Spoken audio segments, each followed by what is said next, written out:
오늘 저녁에 증거할 하나님의 말씀의 제목은 솔로몬의 타락, The Depravity of Solomon, 솔로몬의 타락, 이런 제목으로 함께 말씀을 선포하고 은혜 받고자 합니다.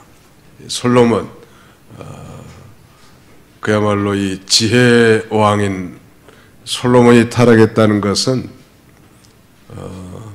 아무리 지혜가 뛰어나고 명철이 뛰어난 존재랄지라도 깨어있지 않고 이 방만한 생활할 때 우리도 타락할 수밖에 없는 그런 이 부패적인 성품을 우리가 가지고 있음을 언제나 잊지 말아야 합니다.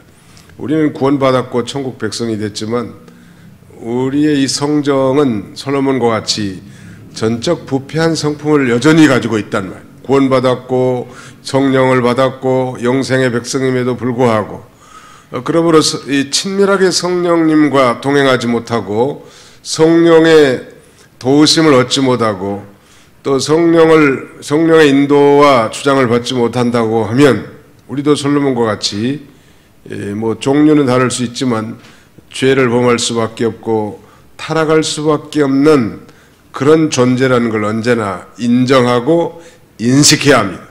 더욱 하나님의 말씀과 그 다음에는 기도회, 즉 경건생활에 창념해야 할 것입니다. 솔로몬은 여호와의 사랑을 크게 받은 사람이었고 그의 치세 초기에는 그도 역시 하나님을 얼마나 사랑했는지 그의 이 재물의 크기만 봐도 아마 그의 신앙 고백이라 할 만큼 하나님을 많이 사랑했던 그런 인물이었죠. 그의 또 다른 별명이 하나 있는데 여디디아라는 별명이, 솔로몬의 별명이 여디디아. 그 이름의 의미는 여호와께서 사랑하는 사람, 그런 의미입니다.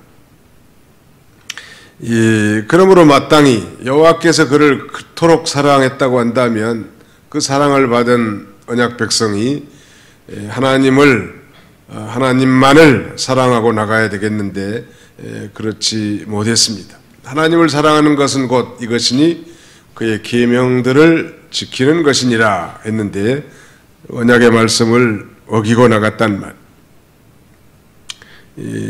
솔로몬은 그의 말년에 이렇게 언약의 말씀을 어기고 타락한 것입니다. 말씀을 내버리는 것이 타락의 시발점이라고 할 수 있습니다. 기준이.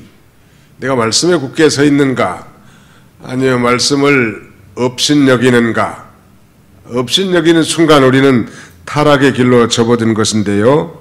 우리가 이 열왕기상 10장 23절로 26절까지 같이 한번 읽어보겠습니다. 열왕기상 그 앞장입니다. 열왕기상 10장 23절 26절까지 시작.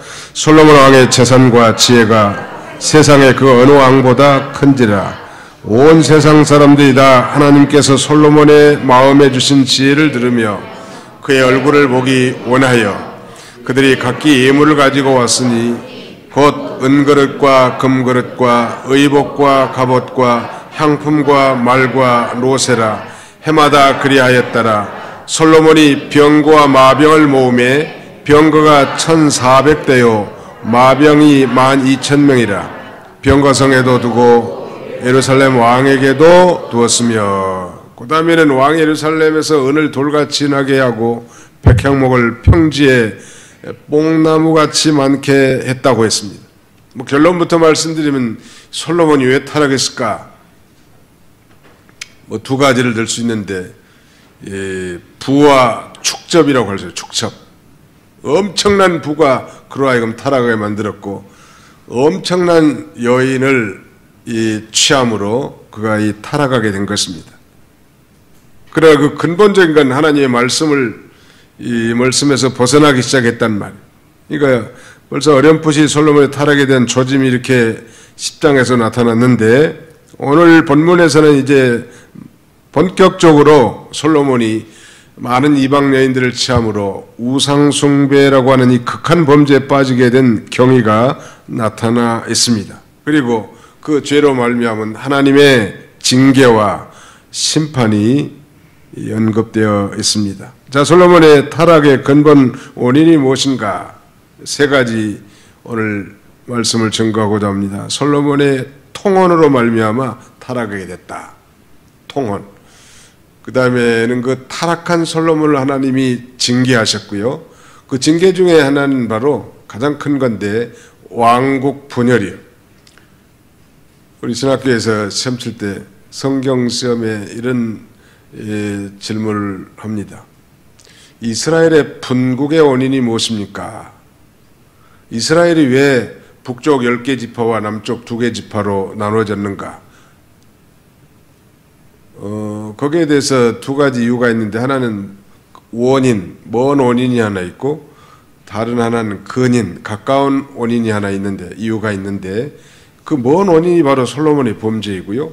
근인은 즉 솔로몬의 아들 르호보암이 이 노인의 교도를 쫓지 않고 소년들의 교도를 쫓았다가 나라가 갈라져 버린 거예요. 교단이 갈라져 버릴 수 있고 교회가 분할될 수도 있습니다.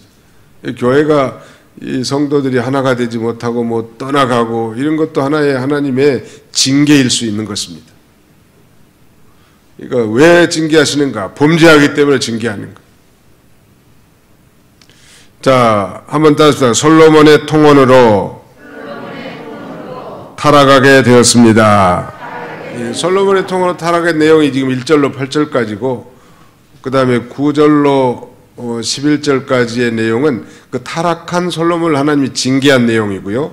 마지막 12절 13절은 이 왕국 그 징계의 내용 중에 하나인 왕국 분열, 그러니까 이스라엘 분국을 암시하고 있습니다. 통혼이라는 말은 두 집안 사이에 서로 혼인 관계를 맺는 걸 가리키는데, 고대 세계에서는 이 평화를 유지하기 위해서 두 국가 간에, 양 국가 간에 이렇게 정략적으로 혼인을 통한 동맹 관계를 맺는 경우가 많았는데요. 일종의 결혼 동맹을 의미하는 것입니다. 정략 결혼. 저는 개인적으로 이 정략 결혼을 반대하는 사람. 결혼이라는 것은 남녀가 서로 사랑해서 그 가정을 이루어야 서로가 책임감도 있고 말이죠. 아름다운 가정이 될 테인데, 뭐 재벌끼리 한다든지 아니면 재벌과 정치가 같이 한다든지 그런 그 결혼들이 원만하지 못한다는 것은 우리가 뭐 많은 뉴스를 통해서도 접한 바 있습니다. 물론 뭐 믿음이 없는 사람들이야 뭐 다 자기 육신의 유익을 위한 정략적 결혼이겠습니다만은, 아무튼 예수 믿는 사람들은 예수 믿는 사람과 결혼시키라니. 그렇지 않으면 행복하기가 어려워요. 뭐 가치관과 세계관이 전혀 다르죠. 아니 남편은 이 마음이 하늘에 가 있는데 부인은 늘 땅만 쳐다보고 있으면 그 집안이 한 가정, 한 지붕, 두 가족 아니요? 얼마나 불행하겠냐는 말. 아무튼 그 삼성가의 이병철 그 삼성 창업자의 자제들은 보통 정략 결혼을 한 것 같아요. 그 손주들 쪽으로. 근데 별로 결과가 좋은 것 같지는 않아요. 근데 반면에 정주영 씨 자녀손들은 자기들이 좋아하는 대로 다 짝을 맺어주는데 대체로 괜찮은 것 같아요. 자기가 서로 사랑하면 되는 거지. 평민이든 뭐 비재벌이든 그 뭐 그렇게 정략적 결혼하는 것은 아니 뭐 자기가 잘나 두 사람이 행복하는 게 중요한 거지. 부모의 유익을 위해서 말이죠. 자기의 사업을 위해서 정략적으로 하면 되겠냐는 말. 노태우 대통령 딸과 과거에 뭐 재벌 아들과 결혼을 시켰는데 그 둘이 그 안 좋은 모양이에요. 뭐 안 좋은 정도가 아니라 뭐 갈라선 모양이에요. 다른 여자를 하나 또 얻어가지고 그 노 대통령 사이가 사는 모양이에요. 미친놈이라고 하네 우리 이남 고사님이. 미친 건 아닌 것 같고 정신 나간 놈이지 아무튼. 네. 아무튼 결혼을 잘해야 되는데 우리 한영광 강도사님 참 결혼을 잘하신 것 같아요. 믿음으로 결혼했으니까. 그것보다 뭐 더 좋은 행복한 결혼이 어디 있겠어요. 믿음 안에서. 또 우리 조혜순 사모님이 중매쟁이라고. 교회 목사님 사모님이 중매했지, 그것도 예배당 안에서 예식을 했지, 담임 목사가 주례했지, 또 신부는 목사님의 딸이지. 아무튼 뭐 하나님이 축복하지 않을래야 않을 수가 없게 됐다고. 아멘. 네, 아무튼 뭐 감사할 일이. 어떻게든지 아무튼 이 믿음 안에서 이 결혼하는 게 중요한데요. 원로 이 솔로몬의 이 통언으로 말미암아서 타락하게 된 것입니다. 거기 한번 보실까요? 제가 좀 읽겠습니다. 11장 1절 보십시오. 솔로몬 왕이 바로의 딸 외에 이방인의 많은 여인을 사랑하였으니 곧 모압과 암몬과 에돔과 시돈과 헷 여인이라. 여호와께서 일찍이 이 여러 백성에 대하여 이스라엘 자손에게 말씀하시기를 너희는 그들과 서로 통혼하지 말며 그들도 너희와 서로 통혼하게 하지 말라. 그들이 반드시 너희의 마음을 돌려 그들의 신들을 따르게 하리라 하셨으나 솔로몬이 그들을 사랑하였더라. 왕은 후궁이 700이요 첩이 300명이라.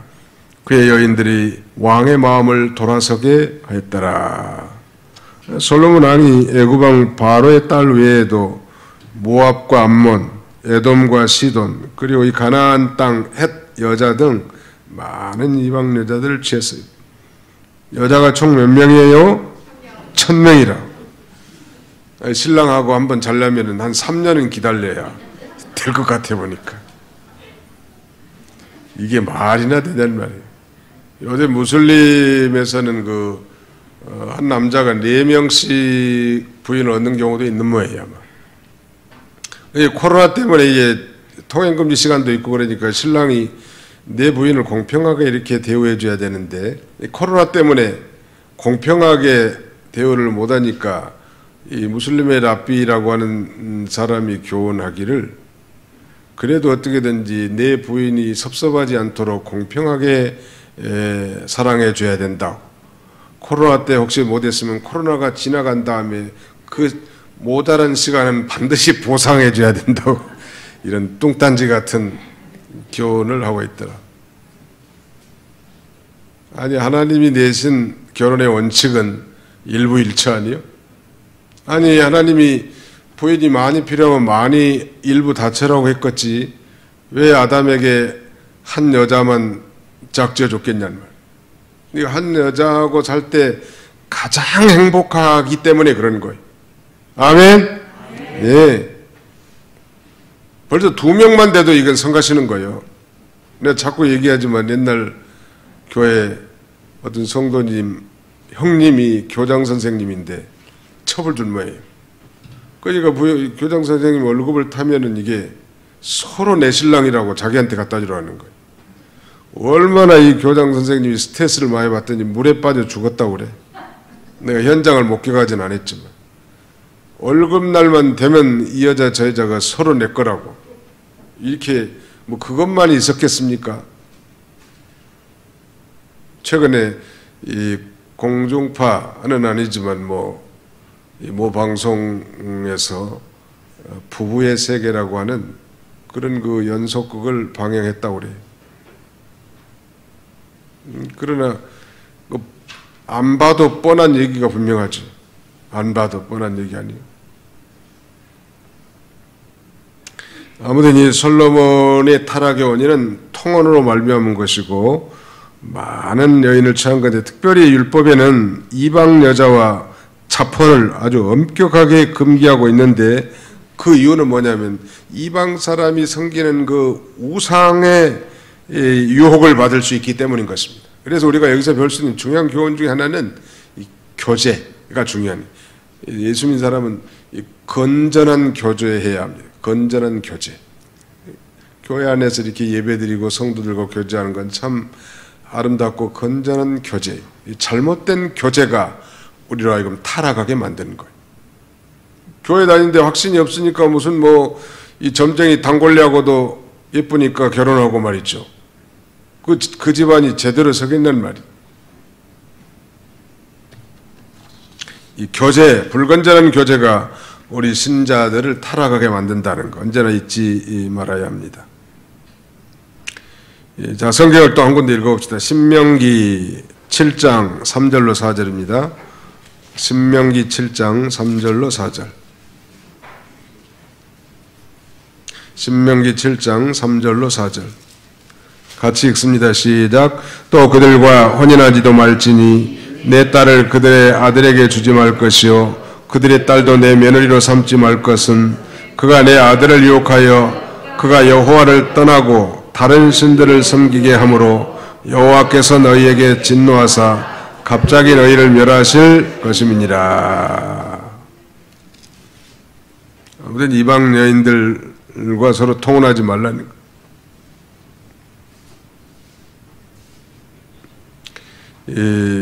이런 이 일부 일처제에 하나님이 세운 제도를 무시하고 고대 이스라엘 사람들은 이런 제도를 무시한 경우가 많았죠. 가령 뭐 야곱 같은 경우도 부인이 4달이요 여종까지 앞에가죠. 그리고 가장 친해야 할 언니하고 동생 레아와 라헬과의 관계도 얼마나 시기 질투의 관계를 만들어 버리잖아요.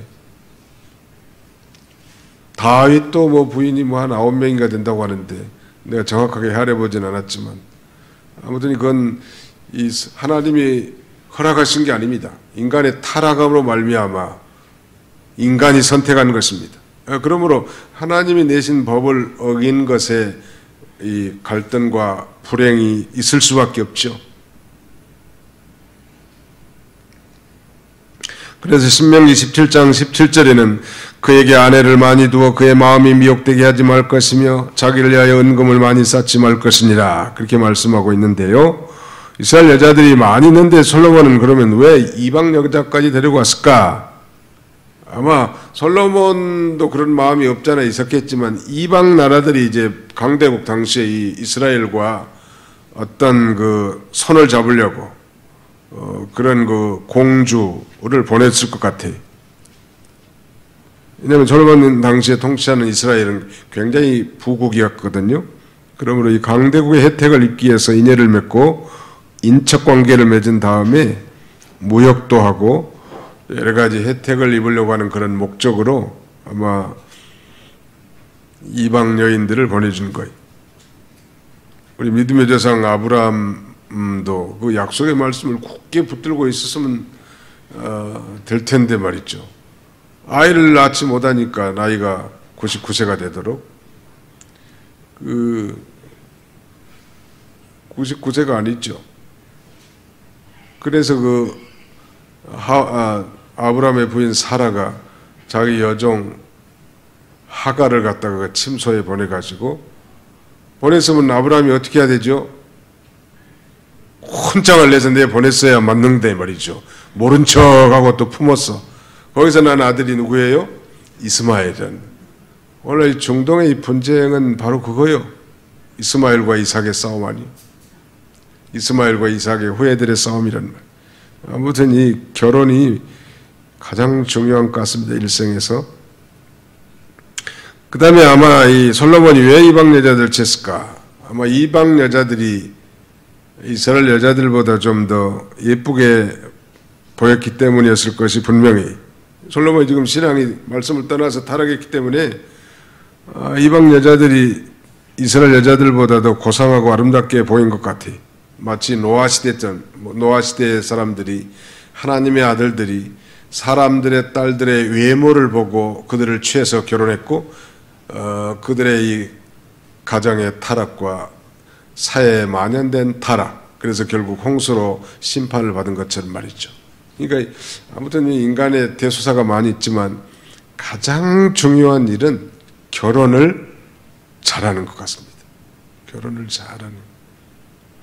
결혼을 잘하는 것이 일생일대의 최고의 복이라는.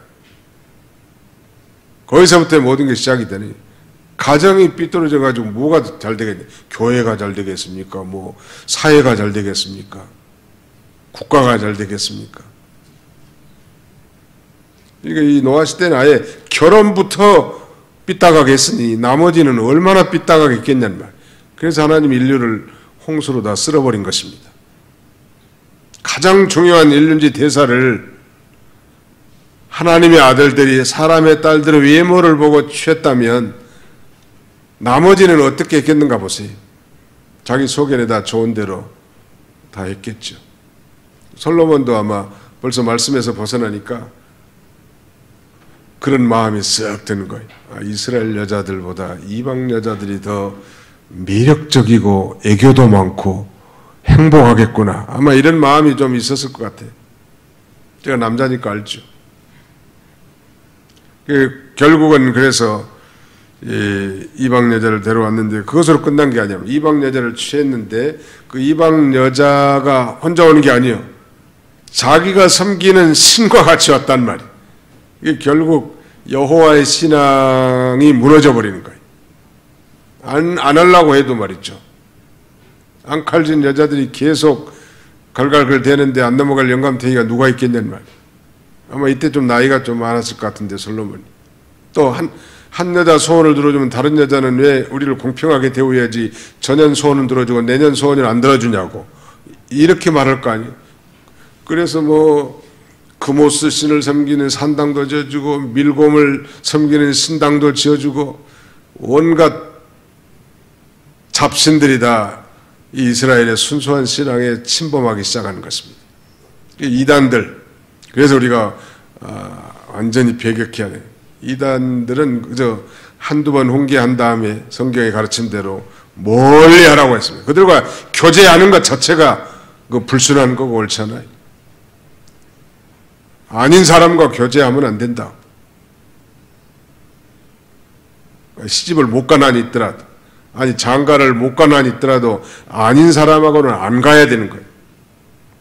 아유 많이 나이 든 부모 입장에서는 그러죠. 아이고 어떻게든지 떠넘겨버리려고 옛날 같은 경우는 먹고 살기도 힘드니까 시집 보내면 밥 한 그릇이라도 줄잖아요. 이거 어떻게든지 되지도 않는 데다가 시집을 보내놓으면 순간은 모면할지 모르지만 본인이나 앞으로 가족에게 엄청난 그 비참함이 찾아오는 것입니다. 아닌 건 아닌 거예요, 끝까지.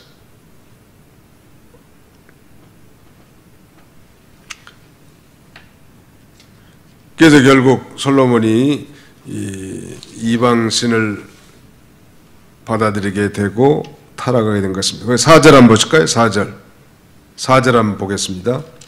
4절로 6절까지 한번 같이 한번 읽어봅시다. 4절로 6절 시작.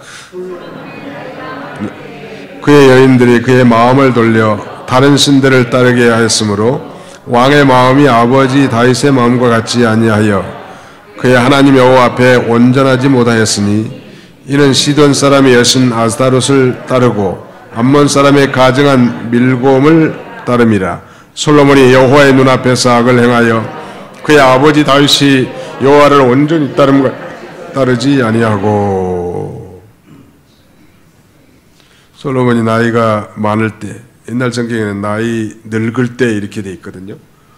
아마 솔로몬이 치세 초기에는 1000번제를 드릴 만큼 참 출중했지만 나이 많았을 때 아마 여러 나라와 정략 결혼해가지고 통혼해서 눈이 다 흐려져 버린 거예요. 여기 보니까 왕의 마음이 아버지 다윗의 마음과 같지 아니하여 그의 하나님 여호와 앞에 온전하지 못하였으니. 전에는 여호와 하나님 앞에 온전히 헌신된 마음, 전심전력 기울이는 그런 신앙이었는데 이제는 그의 여인들이 그의 마음을 돌려놔 버렸단 말이에요. 이거 뭐 내가 결혼이라는 게 그래서 종종 이런 청년들은 착각하는 수가 있거든요. 정말 잘생겼고 조건도 좋고 그러면 내가 결혼해가지고 저 청년을 회심시키면 되지, 이런 생각을 가져요. 결혼도 당장 안 이루어지는데 빨리빨리 해가지고 저 정도면 조건이 좋다. 키도 크고 뭐 학력도 좋고 직장도 좋고 매너도 좋고 한 가지 예수만 안 믿는다. 내가 그러면 결혼해가지고 전도하면 되지 않겠느냐? 맞는 거예요? 틀린 거예요? 아니 예수를 믿고 안 믿고는 누구에게 달려 있어요? 하나님께 달려 있는 거예요. 자기가 어떻게 뭐 손가락 하나 까딱할 수 없는 거죠. 교회는 한번 데리고 올 수는 있겠죠. 그러나 그 성령으로 말미암아 그 심령이 회심케 되어서 하나님을 아버지라고 부르는 이 신앙에 이르게 할 수는 우리가 없는 거예요. 종교인은 만들 수 있지만 신앙인은 못 만드는 거예요. 평생 해도. 어떻게 염소새끼가 양이 되냔 말이에요. 어떻게 가라지가 알곡이 되냔 말이에요. 알곡인 척하고 양인 척하고 그런 걸 뿐이지. 절대 자기 힘으로 안 되는, 하나님의 주권적인 역사심으로만 가능한 일이. 그러니까 분명히 무슨 믿지 않는 사람과 그러면 무조건 결혼하지 말랍니까? 방법은 한 가지 있는데, 정말 그 청년이 나를 사랑한다면 그것도 하나님의 섭리일 수 있으니까 교회를 데리고 와서 세례받게 하고 진정으로 신앙을 고백한 다음에 그렇게 결혼하면 될 것 같아요. 어떤 목사님 따님이 결혼을 했는데 그 사익감 녀석이 예수를 안 믿는 사람이라는 거예요. 근데 그 사익감 녀석이 자기 딸을 엄청 사랑한 모양이에요. 그래서 데려다가 내가 내 딸을 그렇게 사랑하면 예수를 믿겠냐고. 아, 예수를 믿겠다고. 그러면 다음 주부터 교회에 나오라고. 주일 오전 오후 다 나오고. 아무튼 그래서 세례를 받으면 내가 허용해 주겠다고. 그런데 놀랍게도 그 청년이 주일 오전도 지키고 오후도 지키고 오자마자 11조 생활도 하고 아예 오래 형식적으로 믿었던 청년들보다 훨 낫더라는 거예요. 그러니까 무조건 또 안 믿는다고 다 배척해서는 안 되겠죠. 테스트를 해서 교회 나오게 하면 되는 거예요. 정말로 사랑한다면 또 하나님의 택한 백성이면 말하자면 어떤 요구 조건도 다 들을 수 있겠죠. 그러나 처음에 그런 흉내만 내다가 택한 백성 아니면 아마 흉내만 내다가 나중에 아이고 내가 저 여자 아니면 여자가 없는 거고 도망갈 수도 있다고. 그때까지는 검증될 때까지는 허락해서는 안 되겠죠. 그러니까 이 하나님의 섭리도 잘 보고 그 다음에는 그 배우자의 분명한 이 신앙 고백과 세례는 받게 해가지고 이렇게 결혼하면 오히려 나중된 자가 먼저 될 수 있는 일들이 교회 안에서는 많이 있습니다. 우리가 지혜를 잘 가져야 돼. 아무튼 이 왕의 마음이 아버지 다윗의 마음과 같지 않냐. 그의 하나님 여호와 앞에 온전히 못했는데 왜 그랬는가? 그 여자들이 솔로몬의 마음을 돌려놔 버렸단 말. 그래서 다른 신을 쫓게 했는데 그 다른 신들이 아스타롯, 밀곰, 그 다음에 여기 또 언급된 크모스 그런 신들이에요. 아스타롯은 가나안 신이죠. 생산을 주장한다고 하는 여자 신인데요. 하늘의 황후라고도 불렀다고 합니다. 놀라운 것은 이 아스타롯 여신을 섬기는 제사 의식 가운데는 음행이라는 이 종교 의식이 포함되어 있다는 것입니다. 그 다음에 뭐 밀곰 혹은 뭐 몰록과 같은 우상인데 밀곰은 우리가 잘 아는데 그 신을 섬길 때는 그 어린 아이를 바쳐서 섬기는 신이에요. 자기 어린 아이를 이 동상 큰 동상의 밑에서 불을 뗍니다. 그럼 그 동으로 된 상이 뜨거워질 거 아니에요. 그 상이 이렇게 생겼어 보니까 그 손 내면 위에다가 이제 어린아이를 누워서 태워 죽이는 거. 이런 이 무식한 종교라는 거. 건전한 종교라고 하면 반드시 도덕성과 윤리성이 겸비돼야 합니다. 아무리 뭐 타종교를 할지라도 말이죠. 건전한 종교라면 비윤리적이고 비도덕적이라면 그건 종교 자체도 성립할 수 없는 것이죠. 인신제사 이거 벌써 잘못된 거 아니에요? 사람의 생명을 바치는 그런 인신제사라는 말. 왜 그랬을까? 몰록과 같은 이 밀곰 우상은 숭배자들이 자기 자녀들을 불살라 바쳤다고 했는데 왜 그랬는고 하면 벌을 받지 않으려고. 그 이단들의 특징 중에 하나는 공포심을 조장합니다. 우리 교회나 우리 무리에서 떨어져 나가면 안 좋은 일이 있을 거라고. 며칠 안에 어머니가 죽든지 네가 죽을 거라고. 절대 죽지 않을 거니까 그런 데 넘어갈 필요 없고 그 위협하는 거예요. 이단에 들어갔다가 빠져나오려고 하면 그냥 순수하게 안 보내줍니다. 별로 뭐 악담을 다 하고 저주를 다 하고, 그런 성경에서 우리가 배운 대로 까닭 없는 저주는 우리에게 임하지 않을 줄 알고 아닌 건 아니라고 단호하게 뿌리쳐 나가야 합니다. 다른 데에서 목회하는데 그 하나님의 교회에 다니는 신자가 전도해가지고 우리 교회에 나오는데 거기서 뭐 책들이 다 줬다는 책, 거기서 쓰는 안상홍 찬양집 이런 것들도 주고, 나중에 그러면 안 되겠려면 공짜로 준 책 다시 돌려주라고 하더래. 잘 됐다고 다 돌려주라고. 그리고 얼마나 악담하고 저주를 퍼붓는 거예요. 한 번 이단에 빠지면 나오기 힘들어요. 아예 아닌 건 딱 잘라버려야 돼.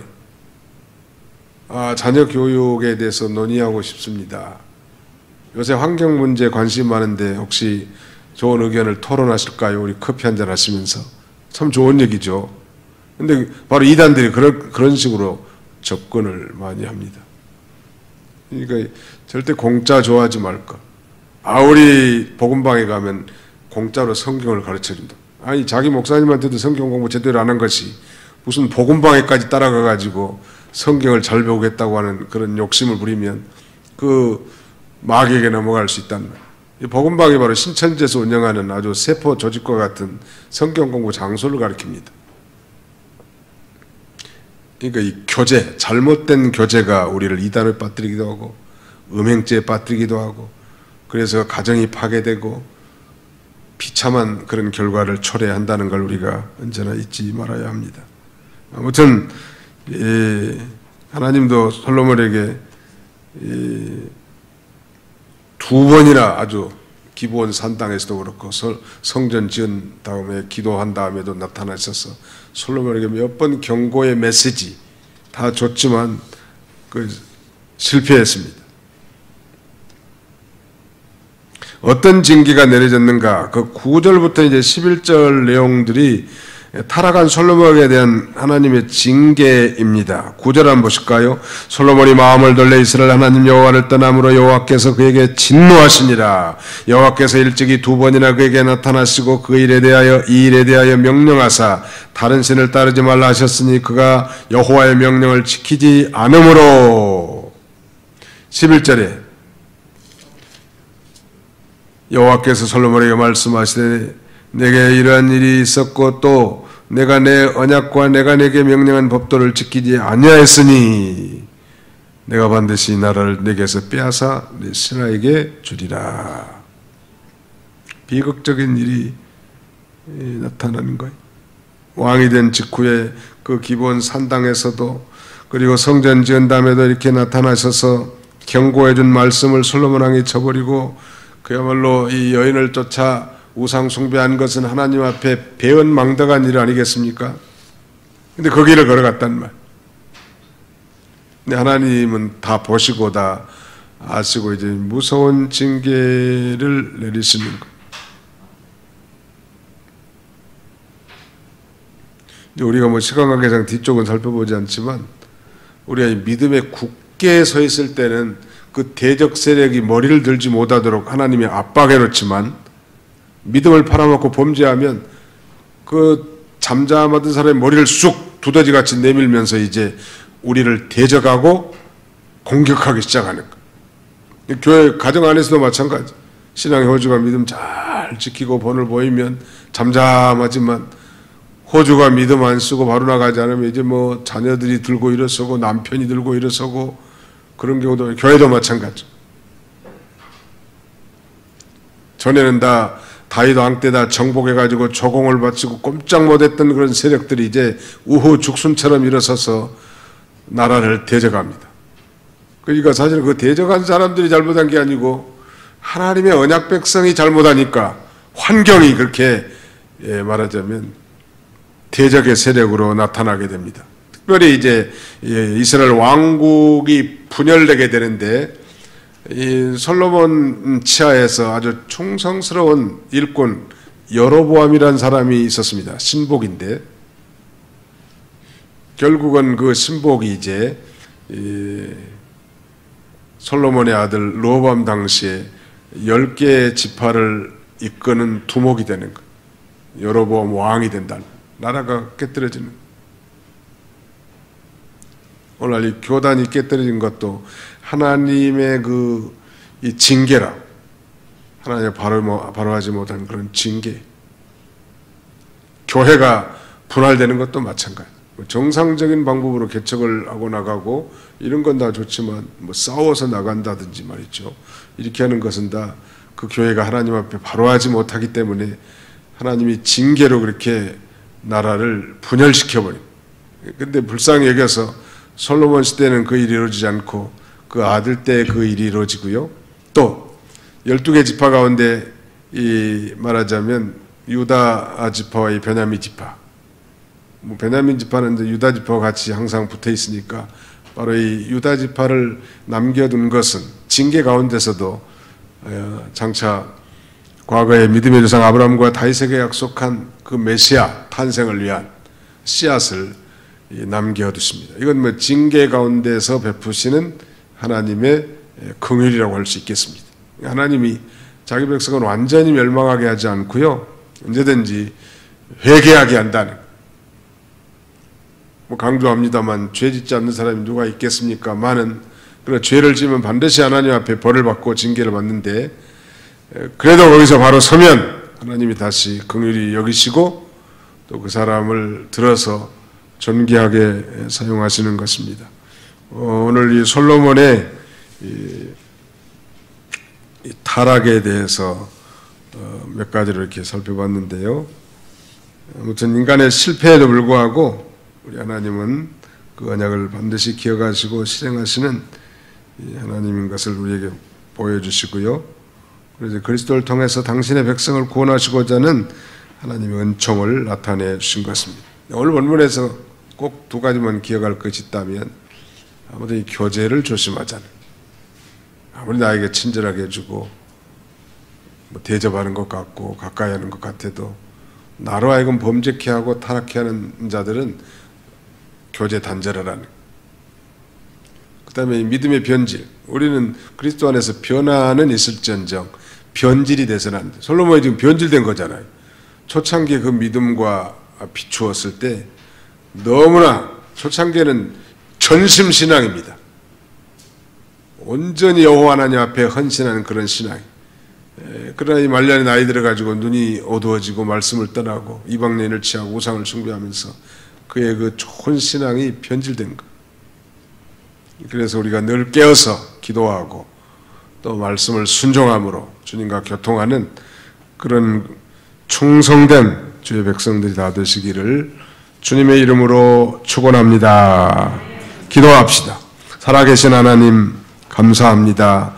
하나님의 언약 백성들에게 오늘도 이 솔로몬의 실패와 그의 이 타락, 그리고 이 타락으로 말미암은 여호와 하나님의 징계를 통하여 오늘 우리가 예수 그리스도 안에서 그의 피로 맺어진 하나님의 언약 백성이지만 우리가 언약의 말씀을 내버리고 돌아가면 우리도 타락할 수밖에 없는 그런 연약한 육체와 부패적 성품을 가지고 있는 존재인 줄 알고 늘 깨어서 기도하며 주님과 동행하는 그런 저희의 삶이 되도록 하나님 은혜를 베풀어 주시옵소서. 마지막 시대가 됐습니다. 어떻게든 마귀는 오는 사자처럼 돌아다니면서 삼킬 자를 찾는다고 했는데, 특별히 주님이 말씀하신 바 사람들의 미혹을 조심하라 했사오니 대가 없는 이 친절성에 우리가 경계심을 갖게 해주시고 언제나 이 주의 말씀이 살아 역사함으로 모든 걸 바로 분별해서 믿음으로 승리하며 나갈 수 있는 저희 모두가 다 되게 주시옵소서.